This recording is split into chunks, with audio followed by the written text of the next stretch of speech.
American Marxism, which examines the fight to pressure our constitutional liberties in the face of government censorship and socialist ideologies. Mark, look, a couple of examples of all that you've just said happened just this week. Biden agreed to lift all sanctions on Iran, okay, as Iranians tried to kidnap a journalist in New York.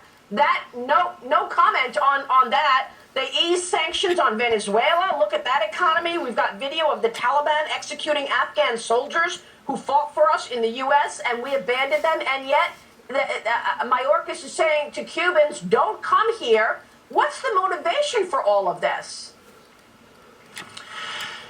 First of all, Joe Biden is worse than Neville Chamberlain. You know, Neville Chamberlain said peace in our time. Joe Biden is actually funding our enemy.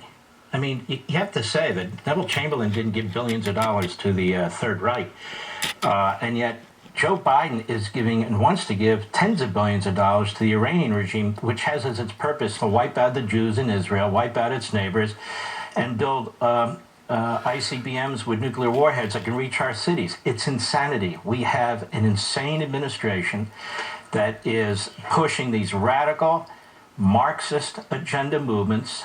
You can see he has more hate for the Republican Party than he does for the regime in Cuba. What's the motivation? I'll tell you the motivation. Decade after decade of indoctrination on these college campuses, these front think tanks some of them are funded by the Chinese, but some of them are just leftists. They're having the run of the place. They're on the run of the administration. They are secreting themselves into the departments and into the various offices. You know what my attitude is, Marie? I know we're near the end. I don't care why. They need to be defeated. Okay. They need to be crushed, or we're going to lose this country. Yeah, but he keeps spewing out lies about these voting bills. Real quick, 20 seconds. What is he talking about that he's got this constitutional right and it's Jim Crow? 16 states have come up with new laws for a reason. And there's a reason he's not specific, and the media aren't specific, because none of these proposals are Jim Crow. And yet, Joe Biden would know about Jim Crow, since early in his Senate career, he was buddies with segregationists and separatists in this country. So he'll go one way if he has to, or the other way if he has to.